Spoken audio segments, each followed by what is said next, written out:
Good morning, friends. There is an incredible phenomenon of black people from all over the world choosing Africa. Black people from all over the world choosing Kenya. And this is one of the things that really, really warms my heart.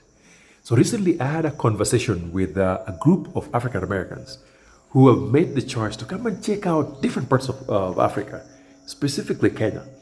And so I'm going to let you in on our discussion so you can hear the kinds of questions they have, the kinds of suggestions we offer to them. And folks, it is incredible. People are coming to Africa. People are joining us here in the village, and I love it. I love it.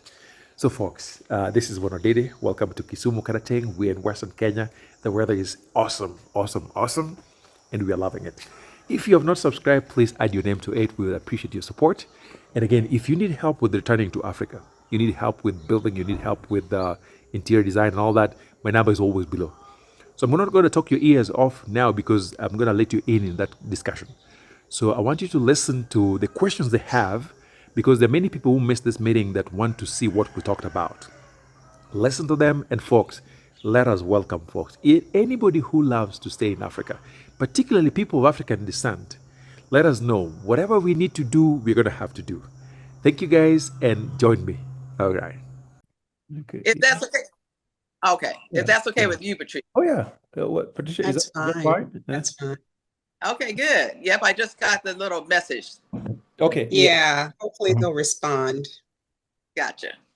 Yeah. So we're Recorded. Uh-huh.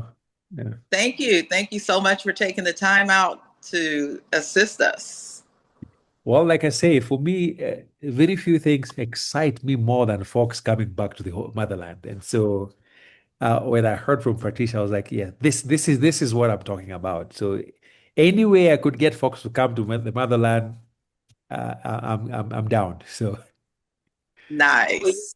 you make it look easy, so well, I don't think it's that bad, but it may not be easy again, depending on the factors that I talk about. But some people have done it successfully. And so if folks have done it, why not the other folks who are interested? So some people seem to be doing Right. well with it. Yes. Nice. Yeah. So, Michelle, have you ever been to the continent? I have not. I've been following you for a month. So yes, I do know all about your supervisors and your watch your video. Mhm. I'm MJ3ATL. So if you ever see a thumbs up, Yes. That looks familiar. That sounds familiar. yeah, and I've also been following about 100 other Mhm. people from Nairobi, Kenya. So Yeah. I'm moving it. I'm going one way. I got my house listed for sale. Okay. So Okay. I'm moving one way in about September or October. But no, I've only been to Europe, Uh-huh. Portugal, Uh-huh. Canada, Uh-huh. Mexico. Those Okay. are the only countries I've been to. So I'm moving one way. Have you settled in a country, or you gotta come and check things out first? Either Nairobi or Mombasa Hmm. or Dar es Salaam Yes. and Mbezi Beach, in Mbezi Beach. So I'm Yes. going to stay at each place for 3 months Uh-huh. each Hmm. and just let it all, whatever happens, Good. spiritually, I'm that spiritual person. So I don't have to really figure out a whole lot. I just Mm. save money, Yes. be a Yes. good person. Uh, Yeah. And wait for whatever is going to happen. It's going to happen. However God places me, that's where I'm going to be. yeah. That's what I always tell folks that if you've not been here, I would say first of all, just explore. Just come, check out different places, see how it feels. You'd be surprised how you connect with places you never even knew existed. Uh, mhm. And so, whenever possible, always say, come, check things out, see how it feels, and whatever feels right, then now you can start making long-term plans based on your connection to the people or the area that you visit. Yeah. Thank you. So, Patrice, do you want me to just go through the questions you sent? Uh, That would be great. I think I sent you like 20 questions altogether, that's okay. uh, Yeah, or something close to that. So, that's all right. That's all right. Yeah, some of these I have answers, some I don't. But like I say, when I don't know, I'll tell you this one I don't, but I'm happy to ask people who obviously know more than I do. So I see, yeah, my role in helping folks search for residences to live in, buy land, and all that. Yeah, so in terms of my role, the biggest advantage I have is, of course, I was born and raised in Kenya. And in the last 10, maybe a little more than 10 years, like 12 years, I've been going back and forth between the US and Kenya. And in doing so, I've been building networks, connecting, and as you've seen in my videos, I do quite a bit of construction. I help folks buy land and all that. So the one advantage I say I bring in, I have networks and connections that can help with those types of things. Uh, and so usually folks reach out when they are either thinking about just visiting or buying property or just advice. And so my role is simply to connect them with the right networks. And when I'm home, I'm happy to meet up with folks and help in person, especially when I'm home. Uh, so yeah, that's basically what I do. So the things that I have networks with, obviously, you can benefit from my networks. And where I don't know stuff, I'm more than happy to ask.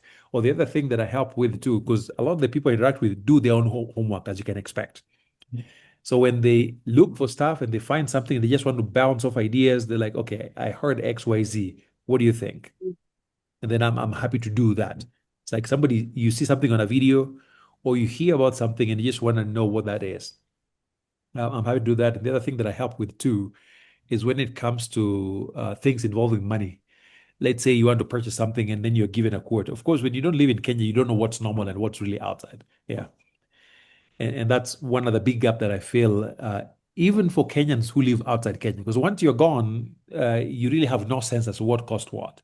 Uh, so oftentimes folks will say, okay, I got XYZ, maybe it's land or some vehicle, whatever that is, like they're charging me this much. Is this normal? I'll be like, okay, that seems a bit within the normal range. And there are cases where they ask me stuff I don't know. So I ask for time. It's like, let me find out. Uh, because obviously, anywhere you go in the world, once they realize you're not from around, that becomes an opportunity for folks to make more money. That's not unusual. And it's not even an African thing. Whenever you travel and you're new, it's easy to be taken advantage of. And so, yeah, that's one way I can help when you run into something new and you just want to check whether it Mhm. sounds right or not. I'm happy to do that. Okay. Oh, nice, nice. I like it. Yeah. Yeah. Yeah. So I hope that answers the first question. Yeah, Then it this, does. Thank you. yeah. Yeah. The second question, are there certain areas that are better to build residences and families, residences in for families versus single young adults? Also, one nice thing about many African communities, not just Kenya, is that our our neighborhoods are not uh, structured so much as to neighborhoods for one group of people versus the other. You'll mostly see that in big cities like Nairobi, where of course you'll have neighborhoods for like rich people and all, just as it is in the US. But once you move outside big cities, people are mixed up everywhere. You'll find single women with their own homes, you have married people, rich people. It's like everybody's mixed everywhere. So in general, and I'm speaking for Kenya, I may not be sure about what happens elsewhere. In general, your status as a single woman necessarily does not influence where you're going to live or whether you'll be welcomed or not. Uh, so for us, everybody is mixed up everywhere. In fact, we don't even have places for like quote unquote old people because our cities are designed to have everybody within the same space. You have retired folks, you have kids, you have all ages. So Mhm. yeah, back to this question. Yeah, so I would say there are particular areas where I would say, okay, this is good for single women or this is good for families. You'll pretty much find everything mixed up everywhere.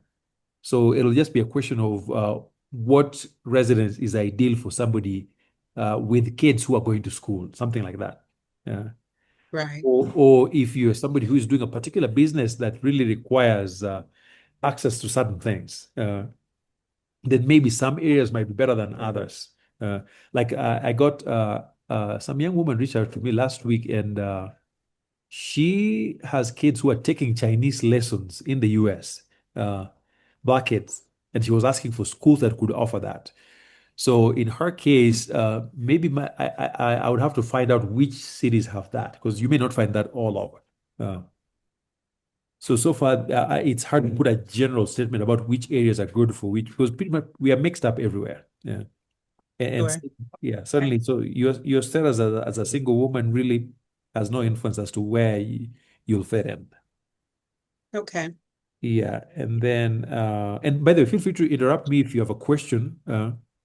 I can answer as we go. Then number three, what's been your experience moving back and forth between Kenya and the US? Well, my experience has been, I would say the best part about it is that it's given me time to adjust because I was also gone. I was in the US for quite some time before I came back. Uh, and so that traveling back and forth, and I'm still doing that even now, has really helped me with adjustment because each time I come, I get connected more with the local community. I build more networks. And so it's made the transition a lot easier as opposed to I know I would have struggled if I just moved from the US straight and not having to go back. So that going back and forth has given me time to resolve issues on both ends. Uh, so mine has actually been nice. So the only challenge I would say, of course, is the cost of traveling back and forth because each time I'm traveling with my entire family, maybe say for my wife. So that's mostly the cost. But other than that, it's actually been good. It's something that I've appreciated. Yeah.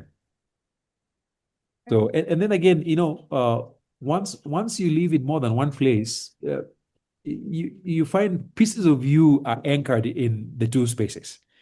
And so, like for me, I plan to move permanently back here, but I know I still have friends, I have connection, I've got family. I'll still be going to the US on occasion to do stuff. And then there are some things that you might need that may not be readily available here. Like I've got a friend who is a client, but has some really serious medical issue that once in a while she has to travel back to the US, get care, and come back. Uh, and that is not to say you can't get care in Kenya, but I say for highly specialized issues, then there may be a need for you to go back and get care and come back. Uh, so, yeah, going back and forth works for me. I just need to do less of it because I'm enjoying Kenya so much. I've even had to change my ticket. I was supposed to leave end of August, but I'm actually working on changing my ticket so I can leave maybe another month later. Yeah. Yeah. Oh, So nice. yeah, yeah. So that's the plan. And then number four, what are some of the major pitfalls that you see African Americans fall into when they relocate to Kenya? Well, in the few cases that I've seen, is that I think sometimes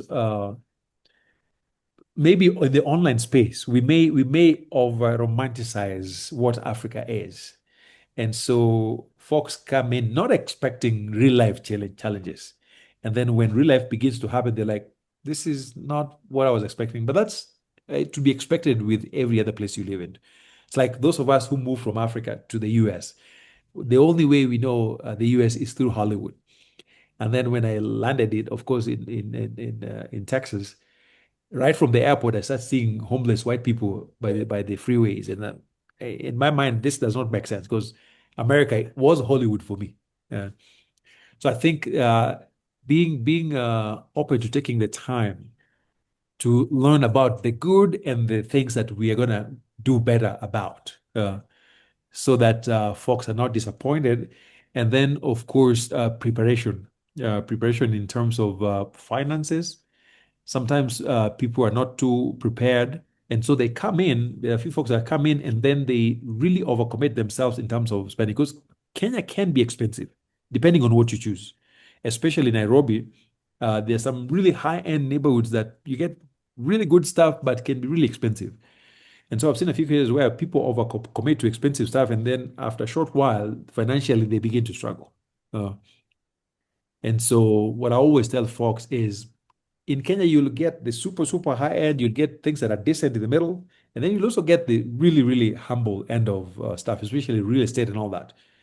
So I tell folks, be realistic about your budget. Let's talk about what you're thinking you're going to spend and what that can get you so that when you're committing, you know exactly what you're committing into and you're not running into surprises.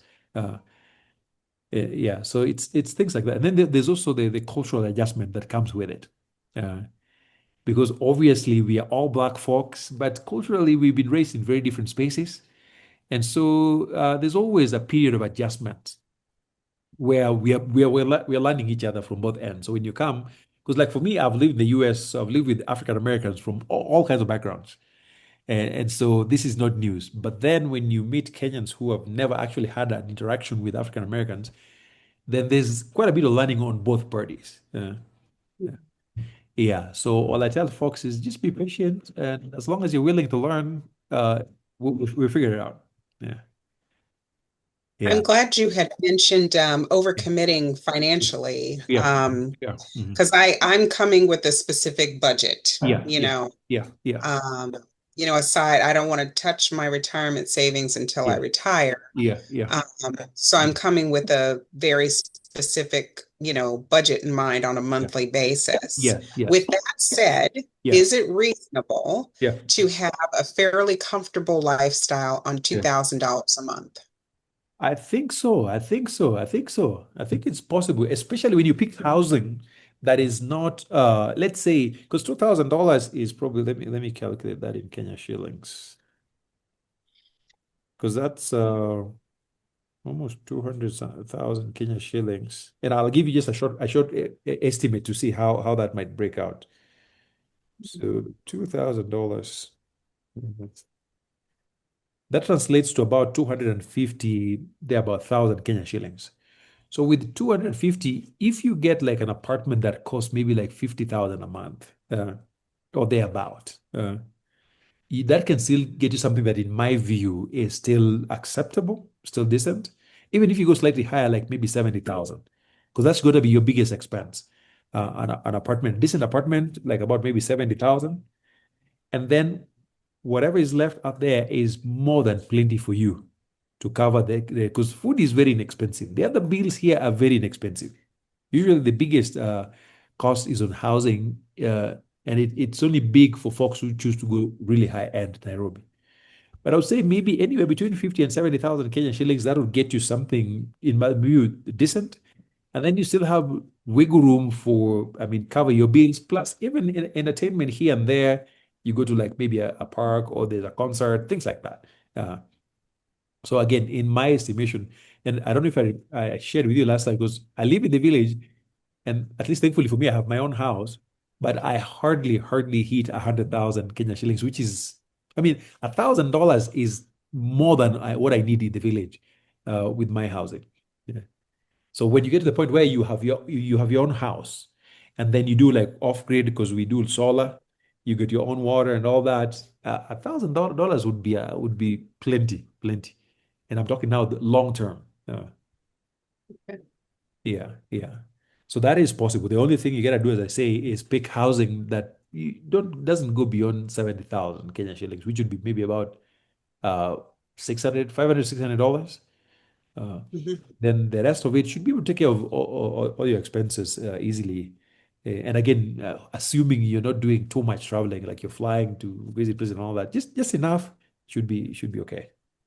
Okay. Nice. That's good to know. Yeah, my budget's going to be 1,800 a month.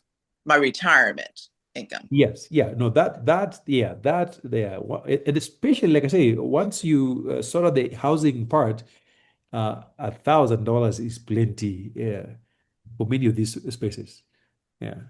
So once you carefully pick the housing part, once you figure that part, the rest of it, the other things are really inexpensive in general. Because even the cost of labor, I would say, like say the people who we hire to do the cleaning, maintain the yard and all that, uh, for some of them, like maybe a little more than $100 an entire month, could cover some of their bills. Again, depending on which city you pick. Uh, maybe, yeah. So cost of labor is very inexpensive. Food is not expensive. And so yeah, it's mostly the housing. Once you figure the housing part, then you should generally be fine.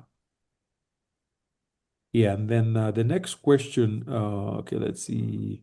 What do you recommend that an African American do to build relationship with locals and not restrict to socializing with other experts exclusively? How do Kenyans prefer to be approached, to build relationship and all that? Good question. So before I answer it, I would say best case scenario, you have connections both within the expert community and the locals. Uh, and that's been my experience also living in the US, where I'm really connected with the Kenyan community in the US, but also connected with other Americans. Uh, because then because of the shared experience, you actually need both communities. One of the more common ways to connect with the locals is when you use like local contacts through your friends. Like you meet somebody who knows somebody who knows somebody. Usually that is typically how it goes. Uh, when you come to Kenya and I'm in town and then we hang out, then you meet my friends. Usually that organic method works really well for the most part. And then folks who are religious, I don't know if you guys are religious at all or connect with faith communities. Yes, no? Yeah. Yeah. So, Yep. yeah. So folks who have connected with And faith, me. go ahead. I'm sorry. I was gonna say me not so much. Okay. I expect Yeah, yeah, yeah. spiritually connected. Okay, yeah, and also to tell folks, this is not even necessarily a matter of I'm going to a faith community to convert or to become all of that stuff. Usually, these groups have stuff going on. Maybe they have like an afternoon concert where they're just going to perform like religious music, or there's some kind of a church organized trip to a place, things like that. So even people who are not religious can always Mhm. connect with such communities if you're open minded in that sense. Uh, although I Mhm. must warn you that again, Got it. Got in some of those spaces, sometimes once they discover you think differently, then they would be on the mission to convert you. So I am just letting you know ahead of time that oh yeah, and that's why I don't even discuss religion with my mom because she might think I'm going to hell. I mean, I still have a faith community, but my ideas are slightly different. So even when I go to church, I pick and choose what I do in those spaces. But those places are always good opportunities to connect with folks. But the organic one where you know somebody who knows somebody, and next thing you know, we are connected. And then even online people just connect, and you realize I've met so many people online. Of course, for me because of YouTube and all that, people that I would have never like the ones I'm talking to now, I would have never met otherwise. And then once we meet, we hit it off, and so yeah, online works out well. But the organic one really works well. And because sometimes you move in, sometimes it's even your driver who is driving you from the airport. Some of those folks are really nice. Of course, not everybody, but some of them are really nice. You get to connect. Next thing you know, they invite you, hey, we've got a party going on. Come hang out with us. So those are the ones that I typically see. Yeah. Okay. Yeah. Thank you. Yeah. But it's good to be connected with both communities. And then sometimes there's actually community events going on, like in your neighborhood. For example, like in my neighborhood, there was like a funeral happening maybe about not too long ago. I don't know them too well, but I know them for so I just showed up, and people will always welcome you stuff like that. Uh, yeah. So when you show up, if there's like a community event going on, sometimes you just show up and just talk because many people I know are very chatty, and in those random moments, you'll end up connecting with folks in ways that are unbelievable. And that's what I do because I've also been gone for too long, and I'm building completely new networks. Yeah. And in the Yeah. village, for me, sometimes I'm just walking past people and I just say hi and we strike a conversation and we connect. Yeah. Hi, Jeanette. Hmm. Hello, can you hear me? Yes, Yes. yes, we can it. hear Hey, hi, you. Jeanette. Hi. Uh, Hello, good. How are you all doing? Glad you could Good. make it. Yeah, thanks. Me too. yeah. Nice. Well, yeah, you missed a little bit of what you do, but we are recording it. I don't know if you saw it. I hope you don't mind. Okay, thank you. Yeah, no problem. Yeah, we are recording it so that folks who miss can watch this later. And so Patrice just sent me a couple questions and I'm just answering them as we go. And so I'll read the question and answer. So if you have a question, just feel free to interrupt me. I'm happy to respond as we go. Okay. Yeah. So the next question is, what kind of person is best suited to relocate to Kenya and integrate in the society? I don't necessarily think there are people who are not very well suited. I'm trying to flip the question for Kenya. Uh, because Kenya has all kinds of variations, whether you're talking weather, people, opportunities, there's a very wide variation. And so pretty much I think anybody can fit in Kenya. Anybody, the people that might struggle, I think, are people who have very strong ties to elsewhere and have difficulty being away from home. But other than that, I think pretty much anybody can fit in Kenya. Uh, Yeah, because the nice thing about Kenya too, compared to many other places, is that in most places you go to, people speak English. And so the language part is not going to be an issue. I can almost guarantee. Even folks who have not gone to school, yeah, typically speak English. So unless you go really, really very far, very deep villages, you might find a few people here and there. So you should be able to connect easily. Yeah. What about in Mombasa? Do they speak English So yeah, or yeah. So here's the funny thing with Kenya. Most parts of Kenya, like for me, I have a hard time speaking one language in one sentence. So I really have to consciously make myself speak English when I'm speaking to an English only audience. So when you come to Kenya, you'll notice people go back and forth between Swahili, English, and the native languages. So a sentence can begin in English, switch to Swahili in the middle, and then to a native language and all that stuff. But once they realize you're not Kenyan, they will obviously adjust to speak with you in English. So yes, in Mombasa, it's predominantly Swahili-speaking folks, predominantly.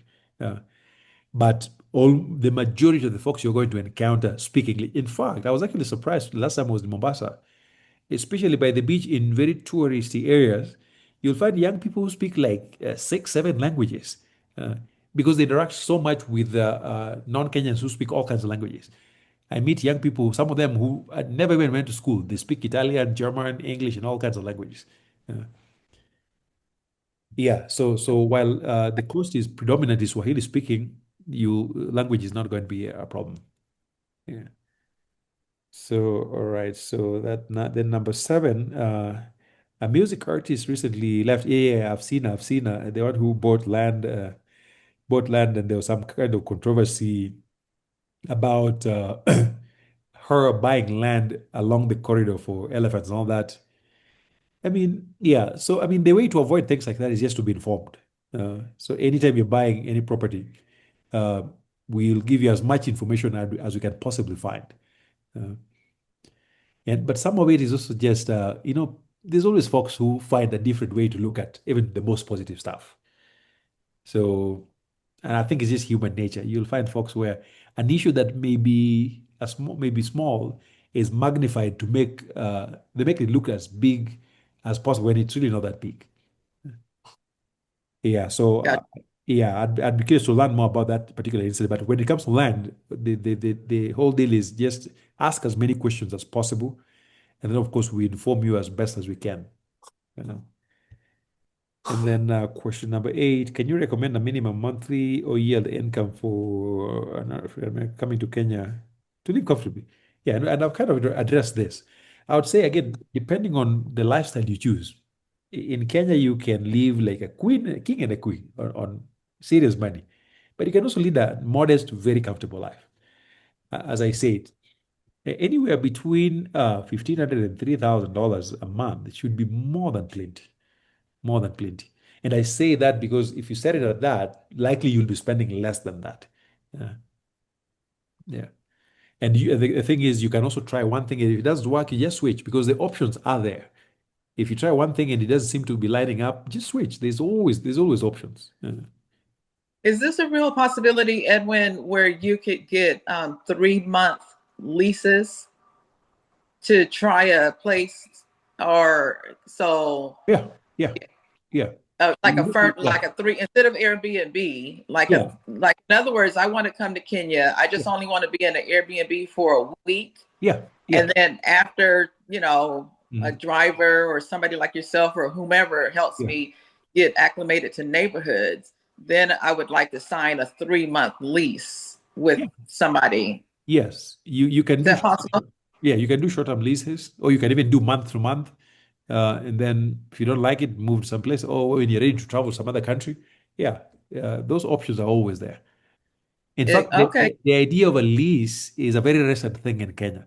For the most part, it's always been verbal agreements, and then tenant comes in, and then every month you pay. So it's just more recent Um, that many folks are doing leases, and they're nothing compared to what we do in the US. Nothing at so all. it's less formal. It's not necessarily a lease. You're Well, agreeing no, to. no. In many cases, you'll find leases, but you can also find those less formal ones, especially in small towns. Okay. Okay. Yeah, especially in small towns, sometimes people just agree verbally that here's what you're going to pay, here's what you're going to get, and then you walk in, and yeah, it's not unusual to find those really informal agreements. Uh, because again, remember culturally, the word of mouth is much bigger than the written word. Uh, and so, yeah, you'll still find short-term leases or no lease at all, just agree and then do month by month. Those ones are there. Yeah, yeah. And I like that idea of coming, doing B&B maybe for a couple of days, and then you go check out wherever you want to live a long time, check it out first and see if you like it. Mhm. Yeah. But you don't want to sign Yeah, a lease for a place you've not seen or you've not visited. right. Yeah. I mean, even that is true for everywhere. I almost ended up in some really interesting neighborhood in Richmond, Virginia, the first time I moved from Pennsylvania. And this was actually a Kenyan who almost got me into trouble because I didn't know what I was doing at the time. So yeah, like every other place, stay temporarily at the place, go check it out. If it feels right, then you can sign something maybe short term. Uh, uh, Okay, thank you. yeah, so that is possible. And then let's see, number 9. What are some of the biggest complaints about African Americans coming to Kenya from your perspective? Oh, well, in general, the only things I've heard, and there's not a whole lot of complaint about African, because the black folks that I hear, for some reason, I think maybe I might even argue the folks that are moving, we get some of the best of what we get. And so folks connect very easily with the community. The ones I hear mostly is, and again, you'll hear this from YouTubers here and there, more about just cultural insensitivity. Part of it, because one of the issues you might run into in Kenya, especially in tourist areas, the history of colonialism still runs very strong. And so you'll still see a bit of colorism, spaces where white people are favored more than black. And this is done by fellow black people. Uh, and so sometimes I hear folks complain that African Americans come here and are telling the locals how to live with the rest. And so it's just those cultural mismatches is what I hear. So uh, other than that, I think for the most part, people make it work. Uh, Yeah, because most folks are generally reasonable. People make it work. Yeah. So that's what I would say on that. And then number 10, is most of the produce organic? I can't say with a high degree of certainty about whether it's most or less. What I know for sure is that the average Kenyan, especially those of us who live in small town and villages, we simply plant our food. We use like animal manure, and then we eat it straight from the air from our farms. But I do know that there are also large farms in Kenya that produce food in large scale. So it is possible some food is not organic, but finding organic food in Kenya is the least of your worries. You'll find organic food pretty much everywhere uh, because the average farmer just plants their crops. They use animal feeds and animal manure, and then they sell their foods. So organic food is plenty. I just don't know what the proportion look like because I don't think they're even labeled. I've not been to a store where they label organic and non-organic. Uh, so sometimes it's hard to tell the difference. So that would be my response to that. And then yes, are there zoning restrictions such as residences without livestock? Da, da, da, da? Well, technically yes, and mostly in cities. In cities you'll find zoning restrictions, but outside cities probably not. And even within the cities, I would say those zoning rules maybe mostly on paper, not in real life. And that can be a good or a bad thing.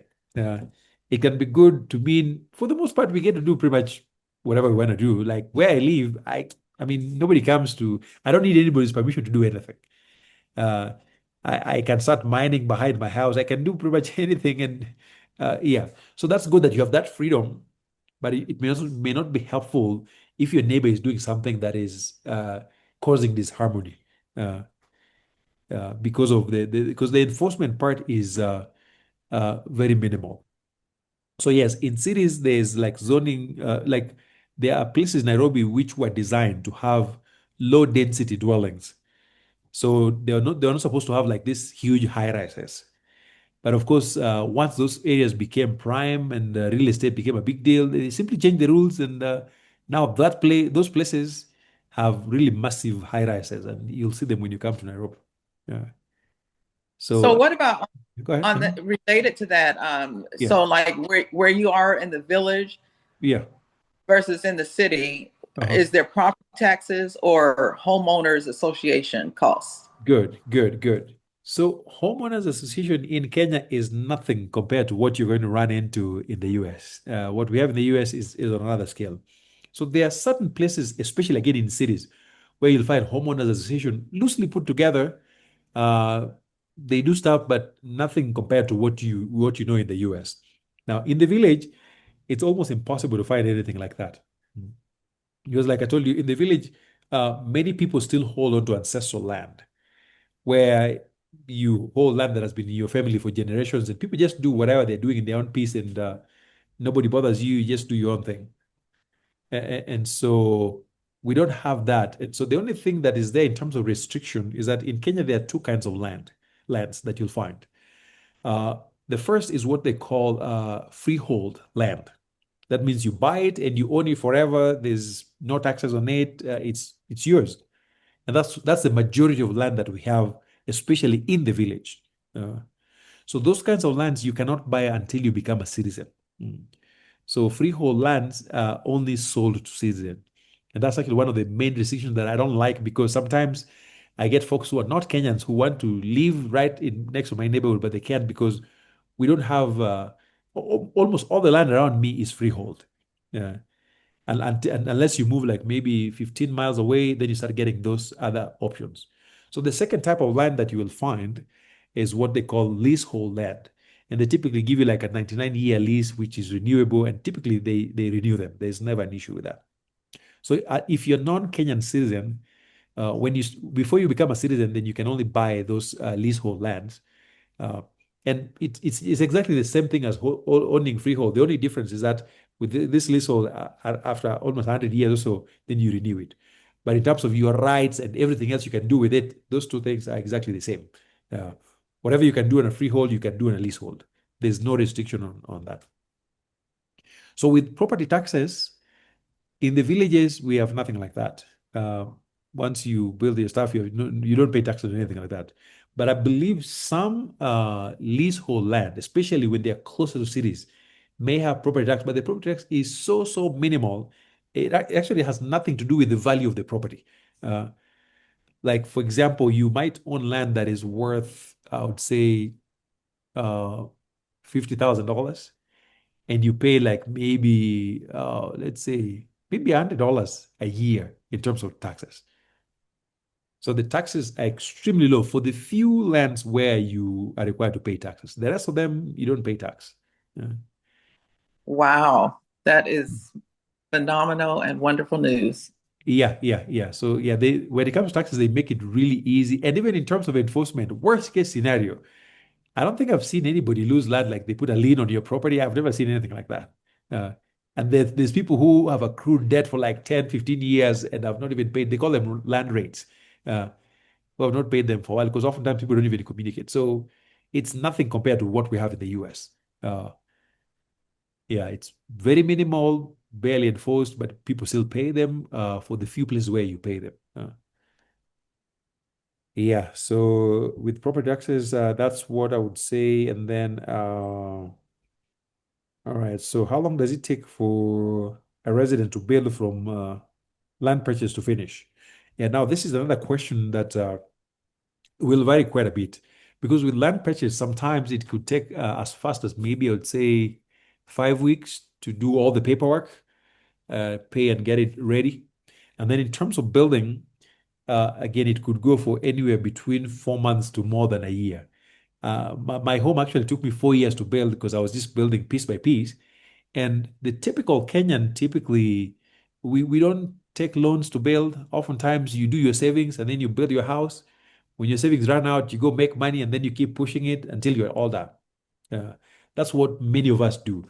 But some people with the ready cash can start from day one. Within 6 months to a year, the house is built.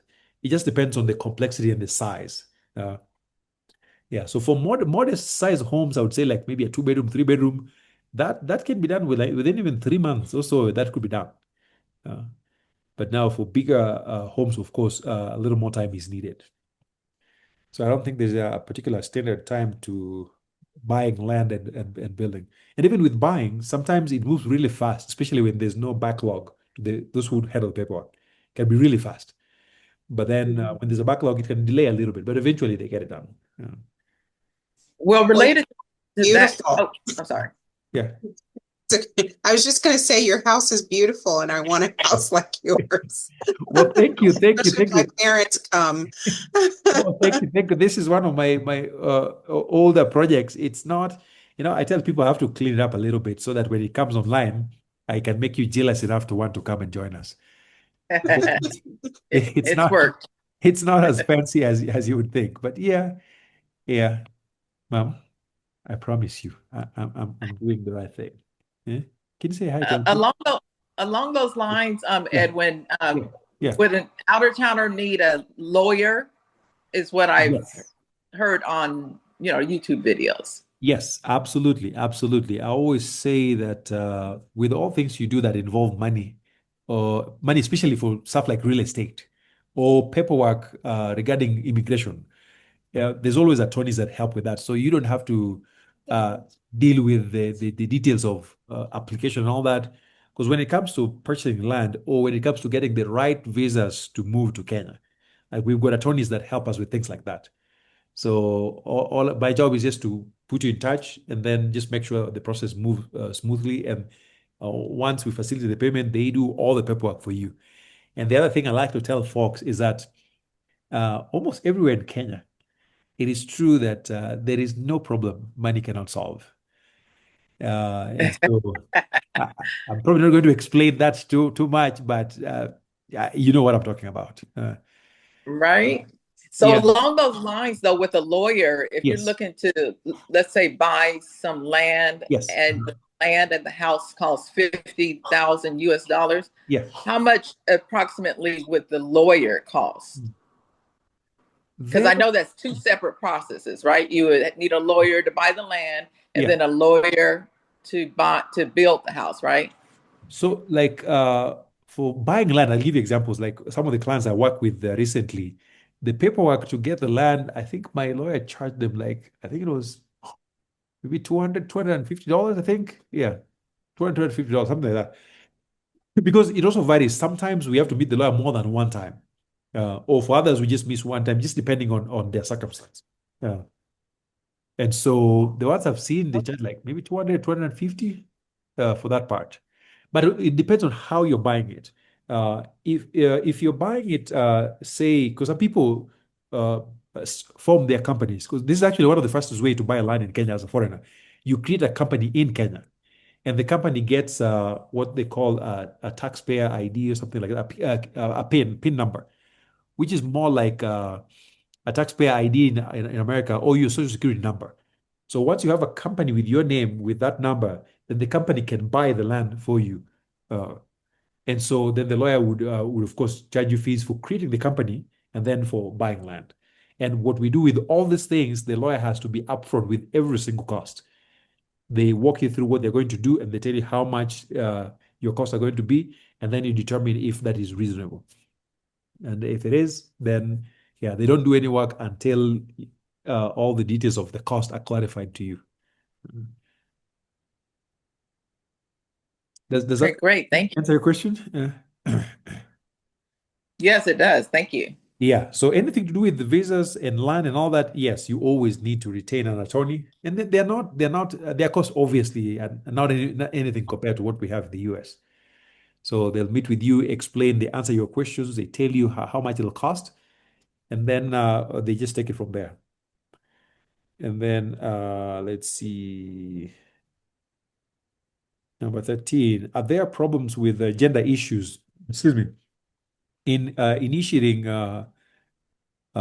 building projects and hiring for maintenance? Yes, they're there.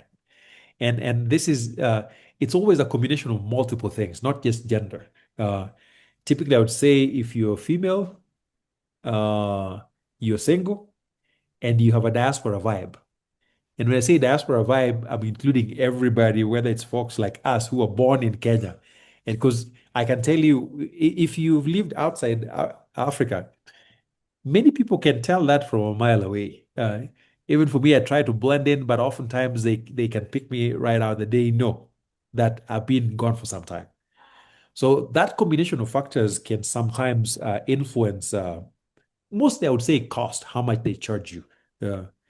And that's why it's always a good idea to at least have a point where you can always check. Like, hey, they're asking me to pay for this. Is this reasonable? Something like that. Yeah, you always want to check with somebody whenever you're not sure, or if it is something that feels different. Because I have in Kenya, I've got some clients, and these are Kenyans who are living in the US that I work with. They've got good people who work for them. The only challenge with them, again, they're still very traditional in the way they think about gender roles. And so I would have these female clients who give instruction and the folks do something else. And so in some of those cases, I actually show up as their husband. So the foodies don't know, but I show up as if I'm the husband. And so it's interesting. We'd hold a meeting, the three of us, myself, the client, and the builder. And then the builder asks the client, hey, what did your husband say?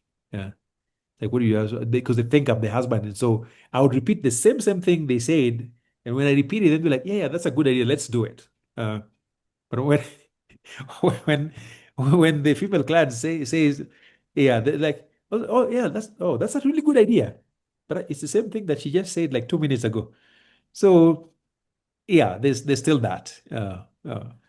It can be annoying, but we make it work.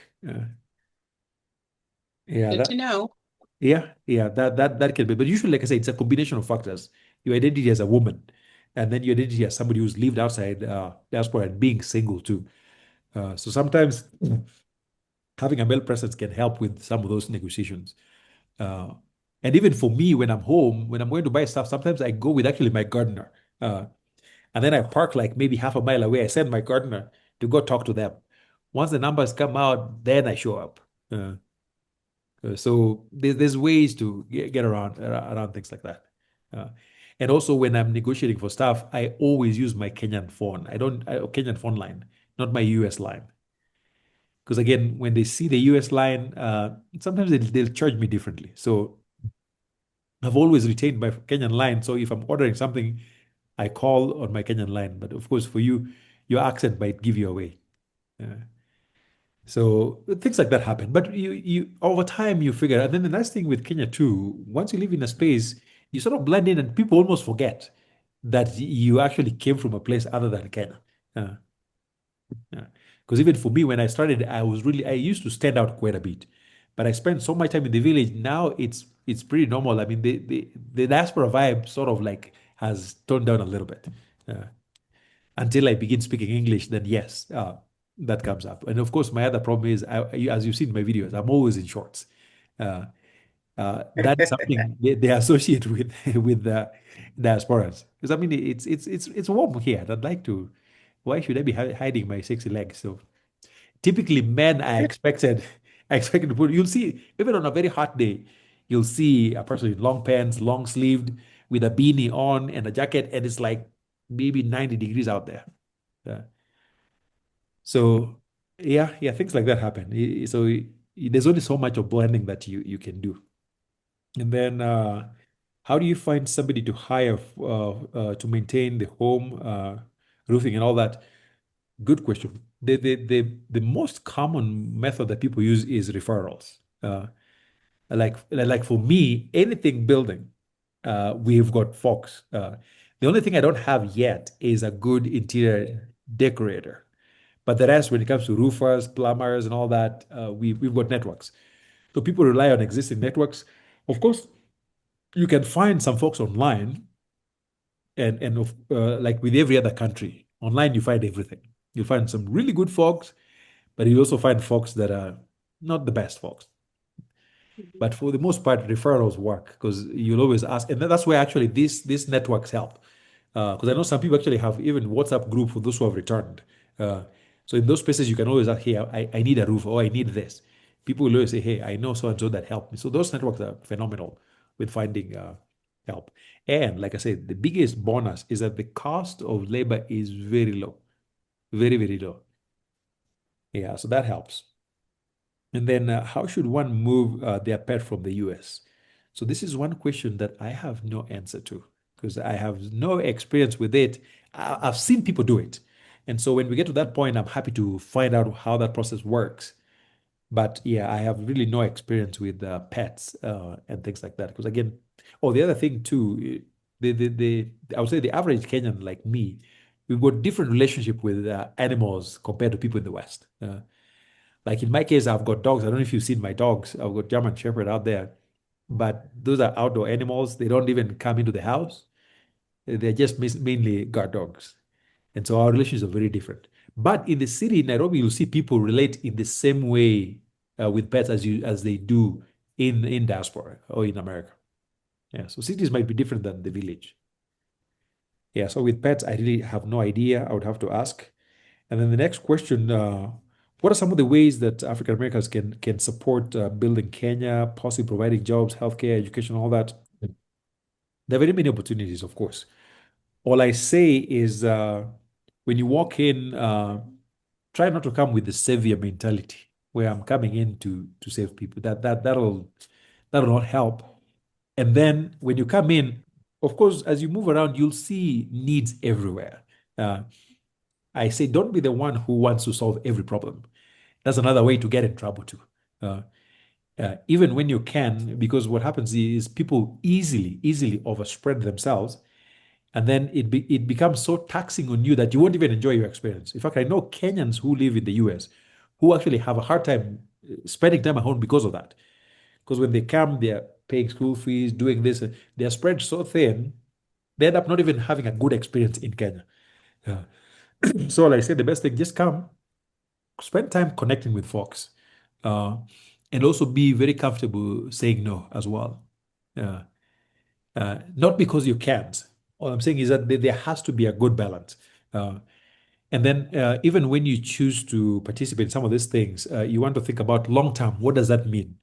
Because the last thing you want to do is to create some sort of dependency where people are depending on you long term. And this applies to all of us. Every Black person that comes, because we all want to help. When people show up, you'll see needs and we want to help. But think about long term.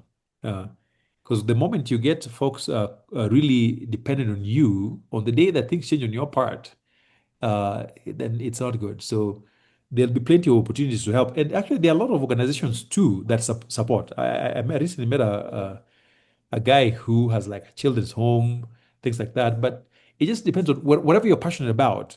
I would say just come in and learn, see what's going on, and then pick what you can sustain long term.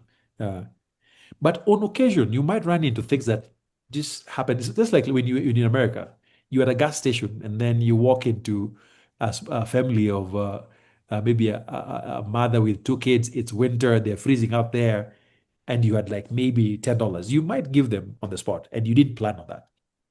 So I would say that on occasion you might run into things like that, and I do too when I'm home here. Sometimes I'm just walking in town, and then I run into a scenario that at that point all I do is just let me do lunch for that individual. Things like that are okay, but just be careful not to overcommit yourself and not to get people dependent. And especially when you first come, just allow yourself to immerse yourself, get in, learn, and see where you could be most impactful, especially long term. Yeah. And where people really help, especially what I personally really prefer, is spaces where you are sharing expertise. Because like some of you all are in the medical field, some of us are in education. And so I often go to schools, see what teachers are doing, and then I figure out how can I share expertise in those spaces. Yeah. So things like that. Because like for me, I don't know if you've heard in one of my videos, one of the things I plan on doing in the future is to actually build schools and build hospitals because I see the need. And there's a lot of us who are trained elsewhere, and I think we can bring the expertise. And the bigger part of it is if I can find space where we actually share expertise, because the local folks are also very highly trained. I meet like a nurse in Kenya. When you look at their scalpel practice, it's way bigger than what you'd see as compared to nurses in the US. Especially in the villages, you find these nurses who they do delivery, they do surgery. I mean, they fix whatever shows up in the clinic, they fix it. Uh, and those folks are really skilled, especially on tropical diseases, and they are highly skilled. And so I see a scenario where people can be in a space where we share expertise with each other. So folks from outside can bring the expertise, and then the local folks can also teach you about certain things. Uh, so yeah, so there's plenty of ways to contribute. Just come in, learn, and then you can also check out some formal organizations that are already embedded in the community. The only challenge with some of them, many of them do a fantastic job. The only challenge is that some of them, to me, appear like they are designed as to collect money, to make money, as opposed to resolving community issues. Because some of them, they are donors who started, they collect the donations, but it feels like they're supporting more the people who are building them up as opposed to the folks down who really need the help. Mm. So again, you want to do your research with the organizations that you're, and many of them actually are foreign organizations from America. Uh, I meet, especially, and this is one thing I see, there's a lot of white folks that work here through organizations, and it feels like they're just using this as an opportunity to make money and live very lavish lifestyle in Kenya when the people that need support there. So, but they're really good at hooking you up to those kinds of organizations. So you think you're helping when, yeah, you're just supporting people who are at the top. I just want to say your intuition is not wrong. That's what I want to say. So you're probably right about their intentions, but even though they are providing some support and some Yeah, help, yeah, yeah, yeah, but yeah, I understand. I just wanted to say I put some questions in the chat when you were done with yeah, that list, yeah. that I'd like you to Let, respond to. let Thank me you. let me check. Okay. So if you already answer, okay, let's see. What's the political climate like? Where are the most developed areas in the country? Amazonas, where? So let me start one by one. In terms of political climate, the funny thing with Kenya is that for the most part, we have elections once every 5 years. So around election time, you'll see lots of political activity going on. And like I say, usually I advise folks don't be involved. As long as you're not involved in that stuff, it will barely impact you. Every once in a while, you might see like demonstrations. Like if you're watching news, you might see people protesting, or especially around election time, you might see stuff like that. But all I say is, as long as you're not involved and you don't go to down, because usually it happens in downtown, particularly in Nairobi. If you're not there, you're not involved, you're fine. Yeah, yeah. And our politics, I would say, is relatively stable compared to some of the places I know of. So all I say is, and personally, I don't care about politics, but I know I can't avoid it because it really affects the lives of the people that I live with. But especially when you're new, just don't be involved. Just live your life. And if there's anything going on in terms of demonstration, just stay off downtown. You'll be absolutely fine. In the villages, almost nothing happens. Now, regarding politics, you like sometimes there'd be stuff going on, and it's people from the US that call me to tell me stuff that's happening in Nairobi. I really have no idea because I don't even watch news.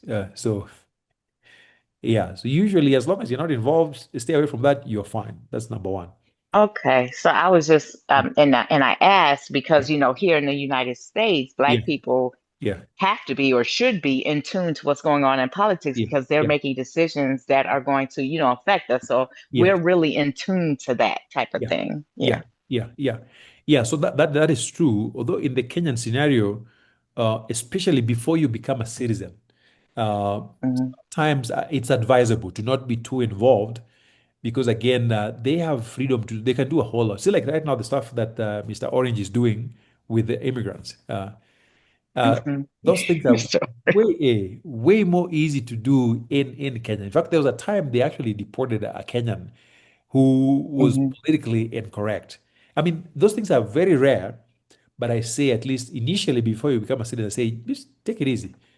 Take it easy first, learn, connect, and then later on, then you can figure out how you can be best involved. Uh, Okay. Hmm. yeah, yeah. But for the most part, between the 5 years, really not much goes on politically, except for protests here and there whenever people are not happy about some government policy. Yeah. But other than that, really not much happens. So I say stay away. If there's something going on, stay away from downtown. You're fine. Yeah. Okay. And what you see on the news is actually 10 times worse than what actually happens on the ground. Because oftentimes you might see there's protests going on in Nairobi, there's shootings and all that. And I actually, like I said, I get calls from people in the US like, hey, are you safe? Are you okay? I'm like, oh, well, then I ask them what's going on. Like in the village, I have no idea what's going on. Yeah. Yeah. That's the media. Yep.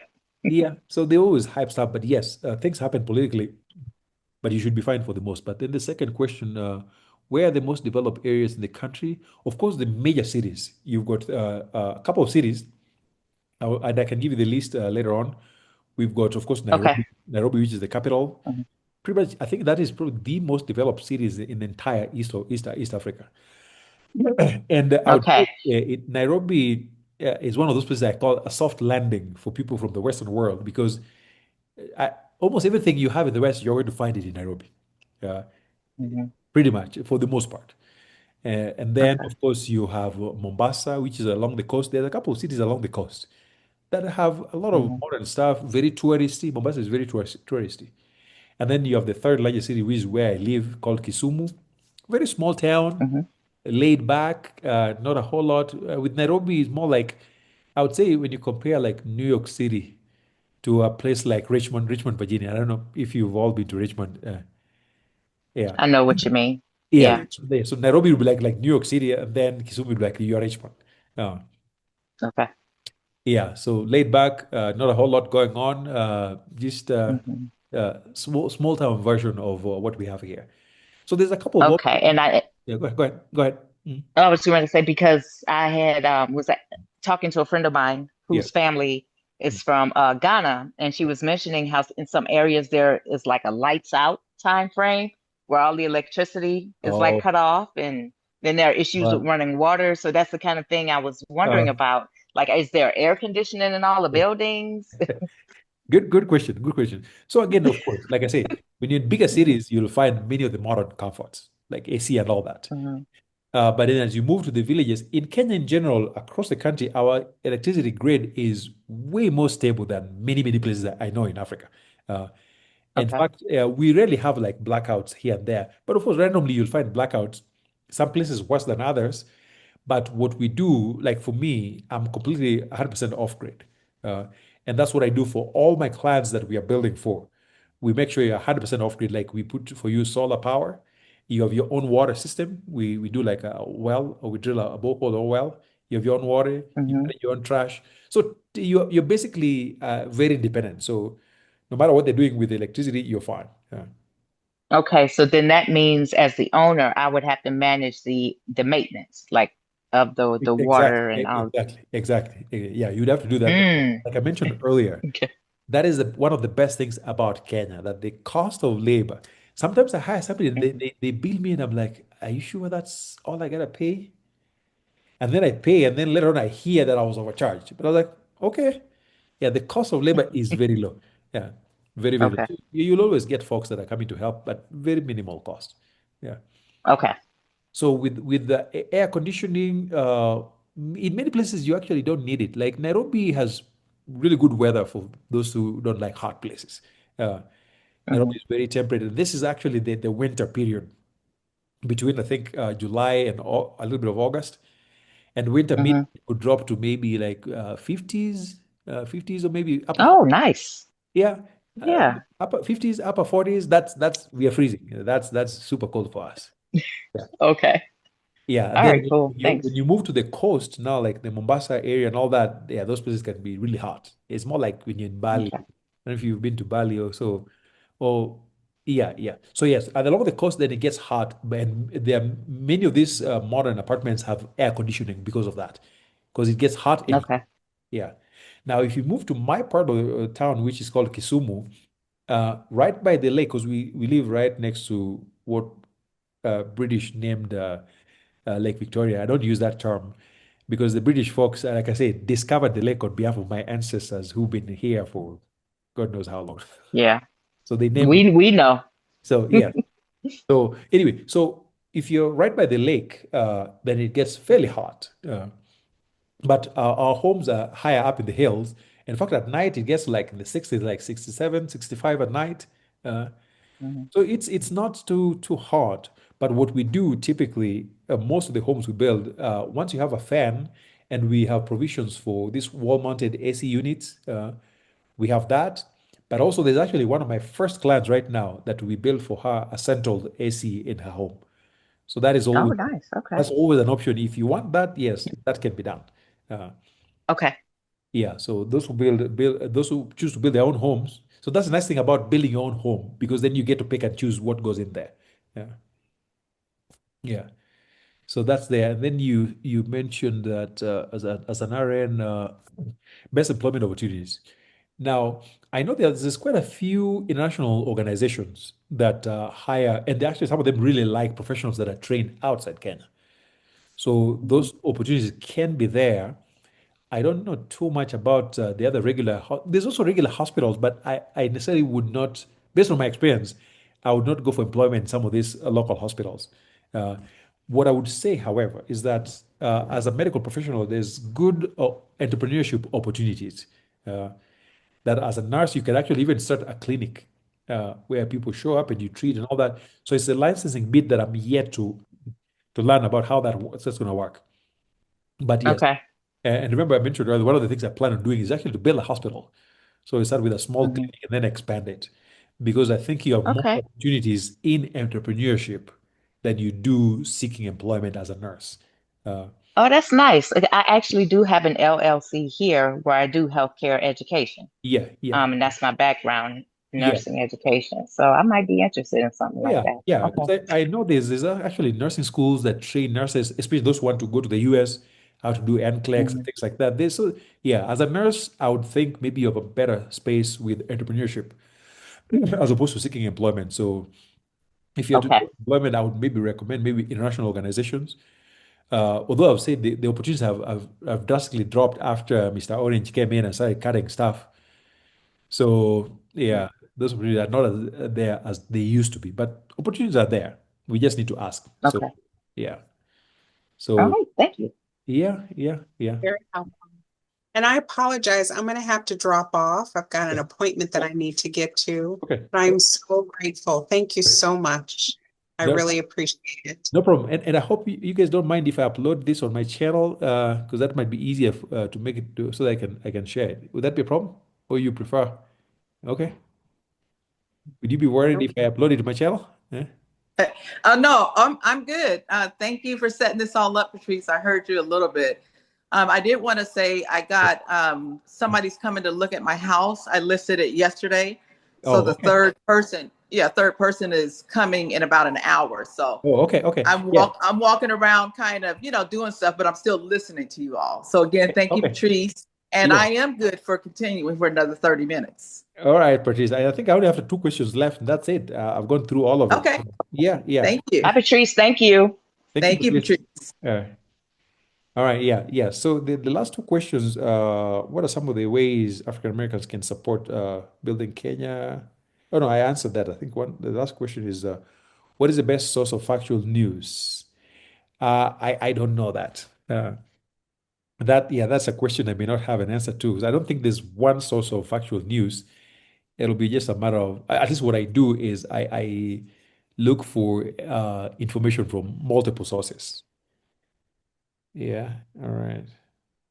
Yes. So then, what are the entrepreneurship opportunities that there are? Plenty. There's lots of entrepreneurship opportunities.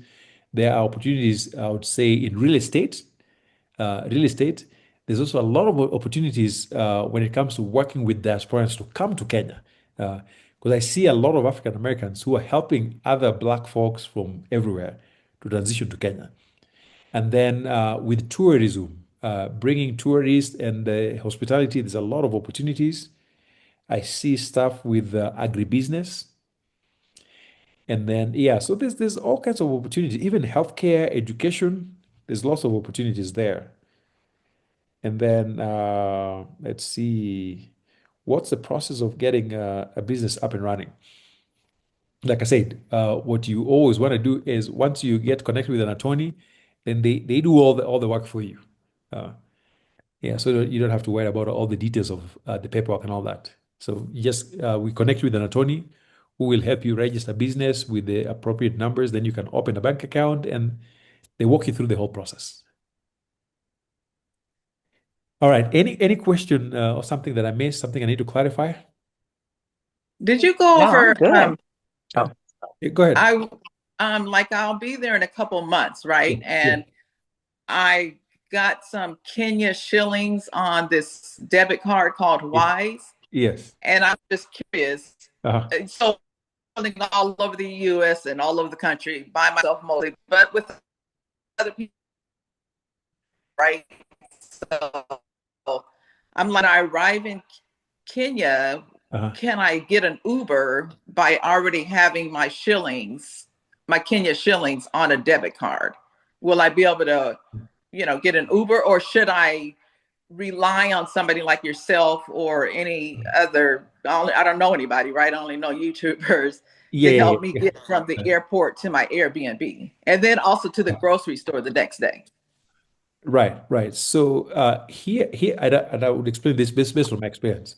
I I rarely use my debit cards in Kenya, but I do and just my regular American debit cards with the dollars in it. You can use them, but I rarely use them. So what I often do, I just get like cash, like maybe even $100 or even $200. And then when I arrive, I can exchange, although you typically don't want to exchange it at the airport, but typically because that's the convenient place, you can get actual cash from there.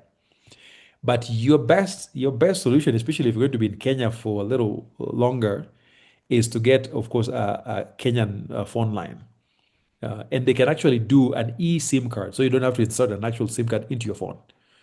So once you get a Kenyan line, they have something called M-Pesa. I don't know if you've heard about it. Yes, yes, I have. And about that, getting the eSIM, yes. Yes, that thing is fantastic. Even for the longest I used to avoid it, but the day I discovered it, it's you could pretty much pay for anything, even just something by the roadside.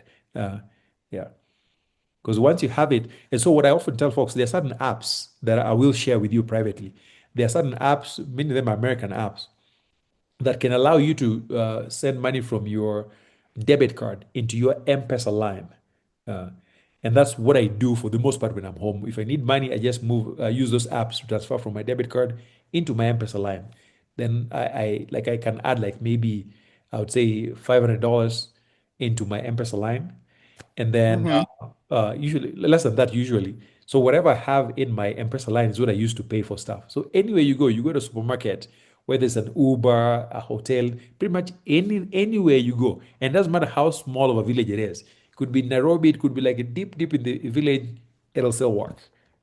Gotcha. But don't I have to wait until I actually land in Kenya to do the eSIM? And Yeah, yeah, because yeah, yeah, I can't yeah, install the M-Pesa on yeah, my yeah. phone right now. I Yes, yes. can't do Oh no, that. no, yeah. You'd have to come to Kenya. Even for me, I had to come to Kenya to do that. Okay, But in the gotcha. meantime, like the initial logistics, like how to get from the airport to Airbnb, now one of the easier ways is to work with a local to help you set that up. So that Okay. oftentimes when you arrive, there's somebody waiting for you with your name. They pick you up, they take you there, and they can figure out the first couple of hours we need to move around. That can be set up before you arrive. It's one easier way And to, you can help me with that? yeah, You oh can yeah, help me with meeting yes. who that local person would be? Yes, yes, we do all of that because in Nairobi we've got drivers that we rely on that I also rely on because I don't often drive to Nairobi. I fly from my hometown to Nairobi, which is like 30 minutes, and then Mm. we've got local drivers who are waiting for me at the airport. They take me pretty much anywhere I need to go.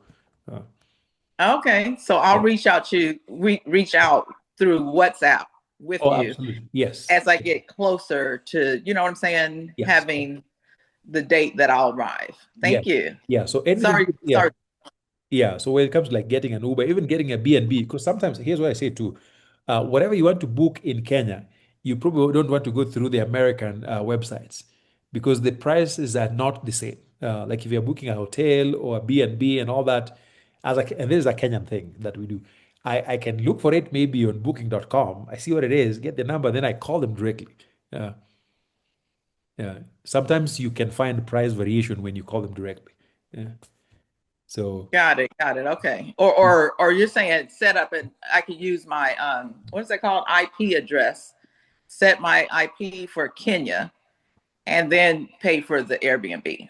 Not necessarily. Usually, I when mean VPN. I'm sorry, VPN. no, but even if you do that, the challenge is, when you go through those websites, there's a fee that they take their cut. That's the difference. So whether you're using Oh, VPN, got of it, course, got it. yeah. So that company, whether it's booking.com or not, they will take their cut first. But when Gotcha. you call those guys directly, especially when, like, let's say when I'm looking for B&B, online I can see a price, and then I call them, I realize they've not even had a client maybe in a week or so. They are more willing to actually take way, way less than what's posted online.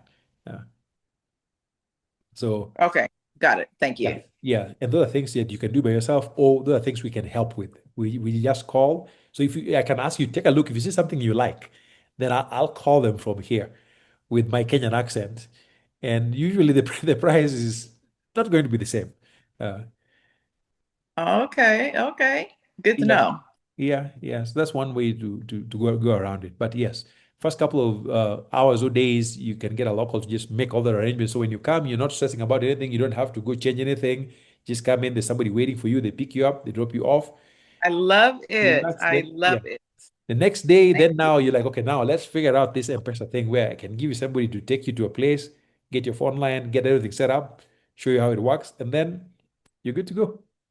Yeah, then I'll be going to sleep. I'll be resting from being on the Yeah, plane for 20 hours. yeah, jet lag and all that. Yeah, because because at that point, all you need is just get picked Sleep. up, go home, take a shower, eat something, and nap.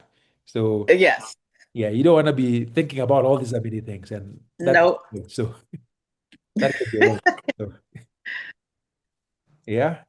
So so any other question, Jeanette? No, I'm good. This is really good. Thanks, Michelle, for helping to put this together. Well, I'm so happy that Patrice was able to connect with you, and Oh, yeah, yeah. Okay. we really appreciate to have this conversation with you, Edwin. When I say that you've been just so very thorough, real, I don't have words to explain how valuable.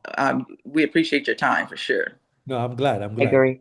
Yeah, like I mentioned, Yeah. for me, I'm just really, really excited when we have Black people wanting to come back. It's something that gives me joy. And by the way, culturally, in many African spaces, we are actually socialized to love the idea of a guest coming in. Uh, Okay. yeah, and Kenya is actually one of the many countries that I know. People just love the idea that if you're from someplace else, it's a wonderful thing. Like yeah, like you think we are important enough. Our home is important enough for you to show up. Something people just love. Uh, Now, I'm not saying that happens everywhere. There are places where Mhm. you'll see hostility, especially on the southern side of the continent. You might run into Mhm. some stuff here and there, but generally, in many African communities, not just Kenya, people just love the idea that as somebody who does not have to be here just wants to be with us. It's just fantastic. So Oh, wow. Nice. yeah, yeah. So I say it's good, but I say there's always every place there's always the good, the bad, and the ugly. So come with Right. realistic expectation. Always ask and be open to asking from multiple sources because again, one of the issues that happens that whatever I'm sharing with you is based on my very limited experience. So there's what I don't know far outweighs what I know. So I always say, hey, do your homework, check, and you might end up be teaching me a whole lot that I didn't know either. Uh, so yeah, yeah. So whatever you need, you got my number. You reach out. Yeah. Thank you. Yeah, the last thing I would be interested Yeah. is in-person Swahili lessons or Yes. online or Oh yeah. a Yeah. recommendation so that I don't do good Yeah. self-taught. Like Yeah. I just Uh-huh. don't. I really need Uh-huh. like in-person or Yeah. encouragement. Yeah. Oh yeah. Oh yeah. You'd be surprised. Like right now, it's been summer. My kids, I hire a Swahili teacher that comes twice a week. Uh, Oh, you teach them Swahili, and you don't even know want to find out how much I pay. It's so inexpensive, and of course they are kids, so it's a lot easier for them. Uh, Hmm. but yeah, yeah, there are people who definitely offer Swahili lessons, but also, as I say, whatever lessons you get, you also want to practice it. Because what typically happens is that in Kenya, as I say, I would say the majority of Kenyans speak English. So once they notice English is your first language, they will always want to talk to you in English. That's a problem I have with my kids too. Because I want my kids to learn Swahili, but people talk to them in English all the time. Uh, so that's when I have to remind them, hey, just keep speaking Swahili with them. So you just look for opportunities, practice as best as you can, and okay. yeah, you'll be good. You'll be all right. Yeah. But like I Yeah. said, you can function almost anywhere in Kenya without having to learn any other language other than English. That's one of the best things I love about Kenya, especially for folks who are raised elsewhere. Yeah. So, Yeah, but it's one of the reasons why I've yeah, selected yeah, Nairobi, yeah. because, you know, in all of my research, Mm. that's what they talk about, is that it's easy, it's not that difficult to acclimate because Yeah. everybody speaks English and they're welcoming of, you know, Yeah. African Americans returning home. Yeah, yeah. So the downside to it, again, because you'll be comfortable in your English space, it'll take you longer to learn Swahili because, for the most part, Oh, yeah, if you're inserted in a place where nobody else speaks something, then you will learn faster. Uh, but because everybody's going to be talking to you in English, it's very easy to get comfortable. You're like, I want to learn. But next thing you know, it's 10 years, you're a citizen, and you can't speak a word in Swahili. So oh, wow. Okay. just know that So could happen. practice. Yeah. Yeah, So. find opportunities to use it once you Oh, yeah. learn it. Yeah, yeah. Okay, Just maximize opportunities and it'll be fine. got it. Any other questions or concerns? All right, ladies. It was wonderful spending time with you guys. As I said, you guys have got my number. If there's something I know that I could help with, I'm happy to offer. Where I don't know, we will ask questions. Thank you so Thank much. you very much. All right, ladies. Yeah. You'll have a good rest of the day. Yeah. Thanks. Have a good You weekend. too. Good Okay. seeing you again, Jeanette. All right.